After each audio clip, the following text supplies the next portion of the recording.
Morning students, today I will discuss the last topic of chapter number 2 in economics, pupil as resource, and the topic is unemployment.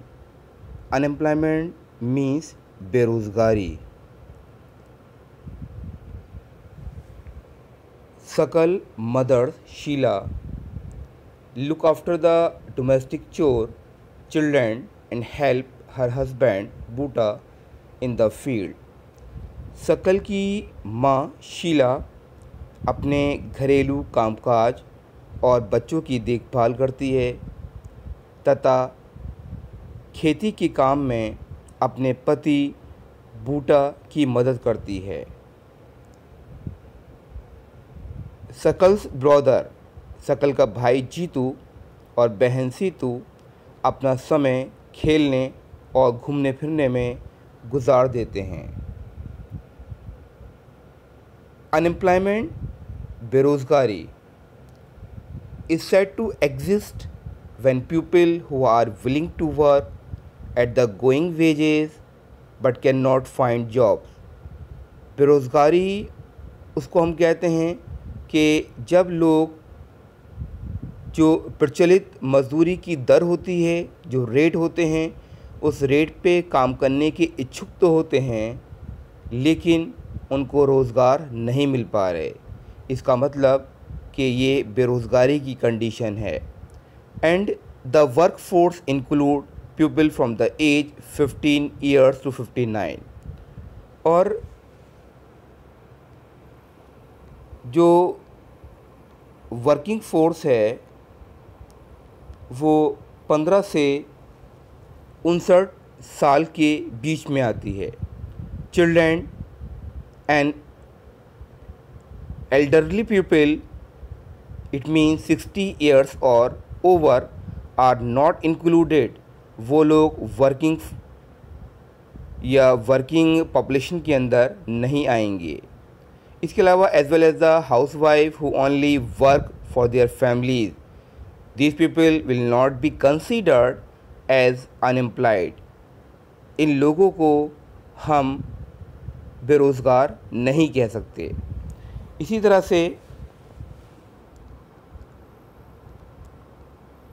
Sheila और उसकी family के जो बच्चे हैं, शीला can not be called unemployed क्योंकि वो काम करने की इच्छुक नहीं है और उसके जो बच्चे हैं वो बिलो 15 ईयर्स हैं. तो उनको हम ये कह सकते हैं कि ये लोग अनएम्प्लॉयड हैं, बेरोज़गार हैं. इन केस ऑफ इंडिया, अगर हम इंडिया की बात करें तो we have unemployment in rural and urban areas. तो हम दोनों जगह पर, क्या वो शहरी एरियाज़ हों या गांव देहात हों, हमें दोनों जगह पर बेरोज़गारी देखने को मिलेगी. However, the nature of unemployment differ in rural and urban areas. लेकिन जो एम्प्लॉयमेंट का नेचर है वो रूरल एरियाज़ के अंदर अलग होगा, अर्बन एरियाज़ के अंदर अलग होगा.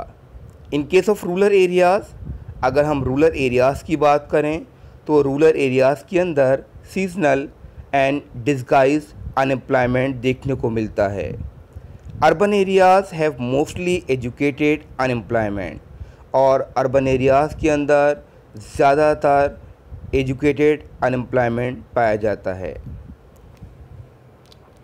Seasonal unemployment.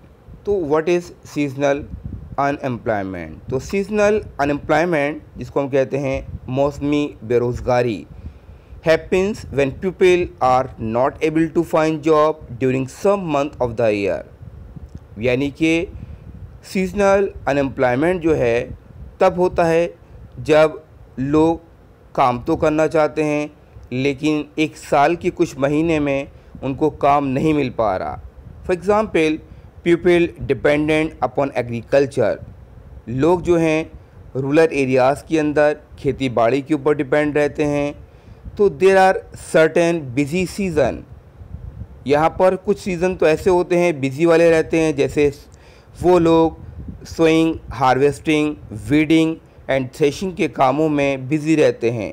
While certain months do not provide is much work, और कुछ महीनों में इनके पास ज़्यादा काम नहीं होता। तो इस तरह की जो बेरोज़गारी है उसको हम सीजनल अनएम्प्लॉयमेंट या मौसमी बेरोज़गारी कह सकते हैं। इन केस ऑफ डिस्गाइज अनएम्प्लॉयमेंट, अगर हम डिस्गाइज अनएम्प्लॉयमेंट की बात करें, जिसको हम कहते हैं छुपी बेरोज़गारी, तो people appear to be employed, इसके अंदर हमें कुछ लोग जो हैं वो रोज़गार की तरह दिखाई तो देते हैं कि वो एम्प्लॉयड हैं, रोज़गार हैं, और they have agricultural plot where they find work, और वे एग्रीकल्चरल प्लॉट पे काम करते हैं। This usually happens among family members engage in agricultural activity. ये कंडीशन तब होती है जब वो अपने फैमिली मेम्बर्स के साथ मिलकर खेतीबाड़ी में काम करते हैं। The work require the service of 5 people.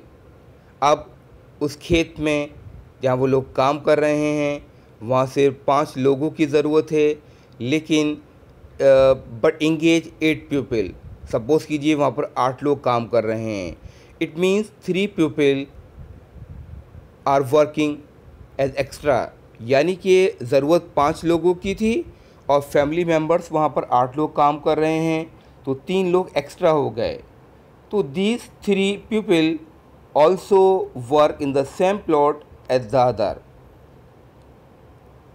The contribution made by the 3 extra people does not add to the contribution made by the 5 people।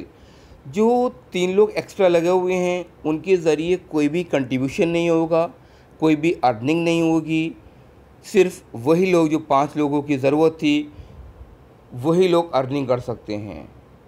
If 3 people are removed the productivity of the field will not be decline. अगर हम उन 8 लोगों में से 3 लोगों को वहाँ से हटा देते हैं उस खेत पे से, फील्ड में से, तो हम कहेंगे कि प्रोडक्टिविटी के ऊपर या प्रोडक्शन के ऊपर इसका कोई भी असर नहीं पड़ेगा। The field required the service of the 5 people and 3 extra people are disguise unemployment, यानी कि उस फील्ड के अंदर 5 लोगों की ज़रूरत थी लेकिन 3 लोग जो थे वो एक्स्ट्रा लगे हुए थे, जिसको हम कहेंगे डिस्गाइज अनएम्प्लॉयमेंट कहेंगे। इन केस ऑफ अर्बन एरियाज, अगर हम शहर की बात करें, educated unemployment has become a common problem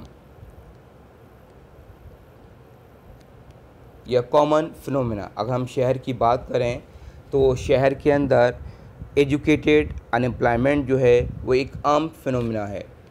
ज़्यादातर जो यूथ हैं वो matriculation, graduation and post graduation degrees रखते हैं and they are not able to find job, लेकिन उनके पास जॉब नहीं है। और एक जो स्टडी है वो ये भी शो करती है कि unemployment of graduate and post graduate has increase faster than matriculates. Matriculates के मुकाबले में जो अनएम्प्लॉयमेंट है वो ग्रेजुएट और पोस्ट ग्रेजुएट्स का बहुत तेज़ी से बढ़ रहा है।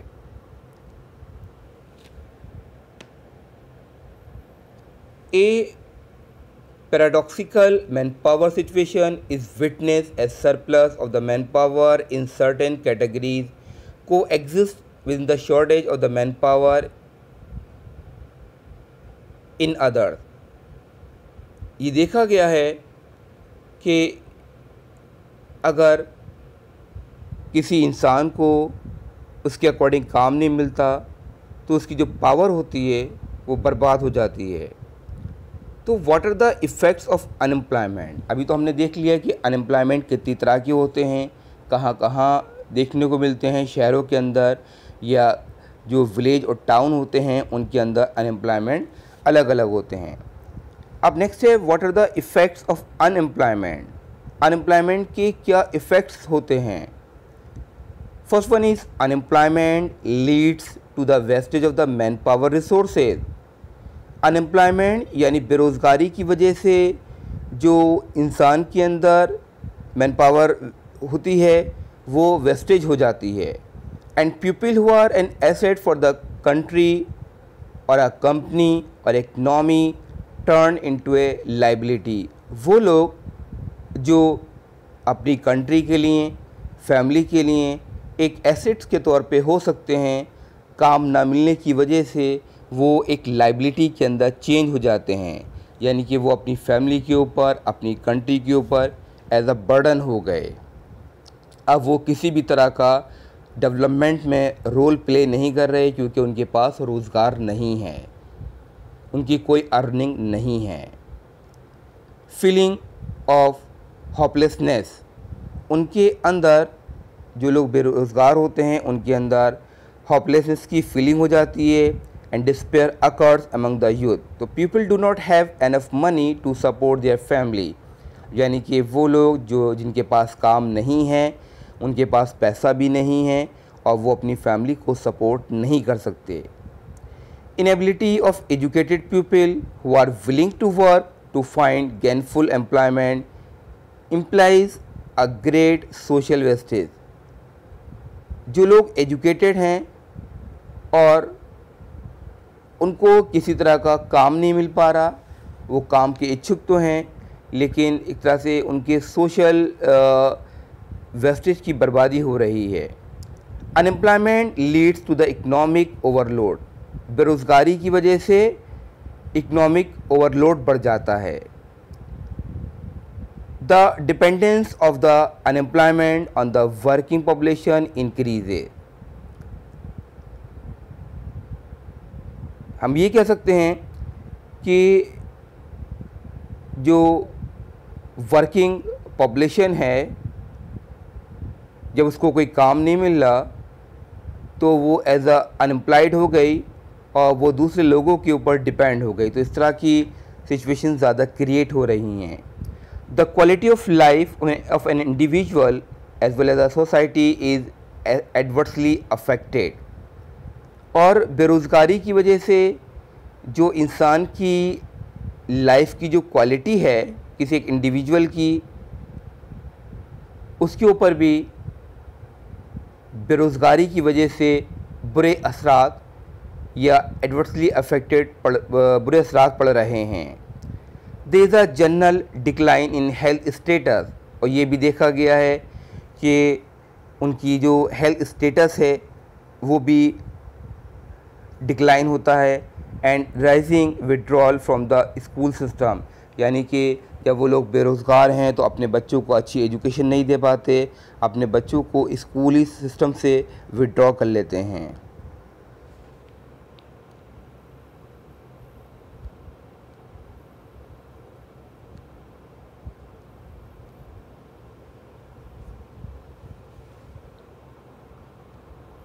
In case of India statistically the unemployment rate is low. India के अंदर जो देखा जाए बेरोज़गारी का जो रेट है वो काफ़ी कम है। A large number of the people represented with low income, क्योंकि ज़्यादातर जो लोग हैं वो कम रेट में भी काम करने को तैयार हो जाते हैं और productivity are counted as employed, और फिर उनको इसमें काउंट किया जाता है कि वो लोग एम्प्लॉयड हैं, जबकि they appear to work throughout the year but in terms of their potential and income, लेकिन जो उनकी पोटेंशियल है, जो इनकी इनकम है वो काफ़ी कम रहती है। तो it is not adequate for them, ये उनके लिए ठीक नहीं है। The work that they are pursuing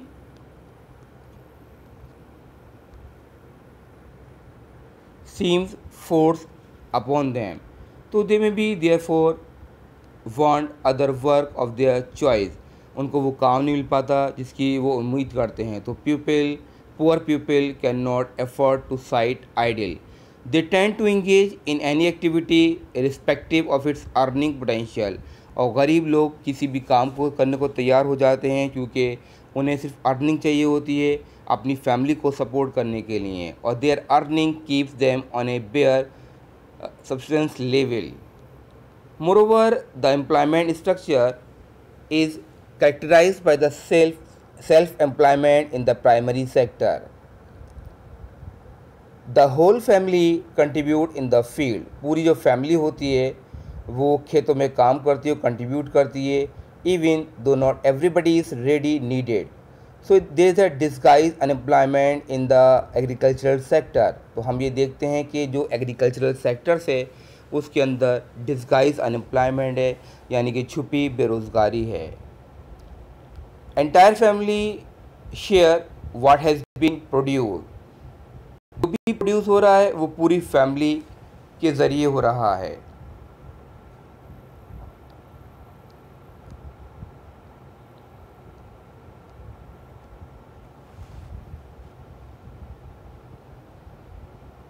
agriculture is the most labour absorbing sector of the economy, हमारी इकनॉमी का सबसे ज़्यादा जो लेबर एब्जॉर्बिंग सेक्टर है वो एग्रीकल्चर, यानी कि एग्रीकल्चर सेक्टर्स के अंदर इंडिया में सबसे ज़्यादा लोग काम करते हैं। तकरीबन more than 60% population of India is engage on agriculture. In recent year ये देखा गया है मौजूदा सालों के अंदर there has been a decline in the dependence of the population on agriculture. अब लोगों की जो डिपेंडेंसी है पॉपुलेशन की एग्रीकल्चर के अंदर वो कम हो गई है, partly because of the disguise unemployment की वजह से। Some of the surplus labour in agriculture, वो लोग जो एग्रीकल्चर के अंदर एज अ सरप्लस लेबर के तौर पे काम करते थे, has move to either the secondary or the tertiary sector. अब वो लोग कहाँ जा रहे हैं, वो सेकेंडरी और टर्शरी सेक्टर की तरफ शिफ्ट हो रहे हैं, यानी कि सेकेंडरी और टर्शरी सेक्टर्स को ज्वाइन कर रहे हैं। In the secondary sector small scale manufacturing is the most labour absorbing. अगर हम सेकेंडरी सेक्टर्स की बात करें तो जो स्मॉल स्केल मैन्युफैक्चरिंग है उसमें सबसे ज़्यादा लेबर काम करती है। In case of the tertiary sector और टर्शरी सेक्टर्स की बात करें तो various new services are now appearing. Tertiary sectors के अंदर नई नई सर्विसेज आ रही हैं, जैसे बायोटेक्नोलॉजी, इंफॉर्मेशन टेक्नोलॉजी, इस तरह की सर्विसेज आ रही हैं। तो अब लोग जो हैं वो प्राइमरी से शिफ्ट हो रहे हैं सेकेंडरी सेक्टर्स की तरफ एंड टर्शरी सेक्टर्स की तरफ, क्योंकि वो लोग जो डिस्गाइज अनएम्प्लॉयमेंट हैं, जितने लोगों की एक फील्ड के अंदर ज़रूरत नहीं है, अगर वो दूसरी जगह जाके काम करते हैं तो उससे उनकी अर्निंग होगी, फैमिली को भी सपोर्ट करेंगे और वो उनकी जो इनकम है वो नेशनल इनकम के अंदर भी काउंट होगी। थैंक्स।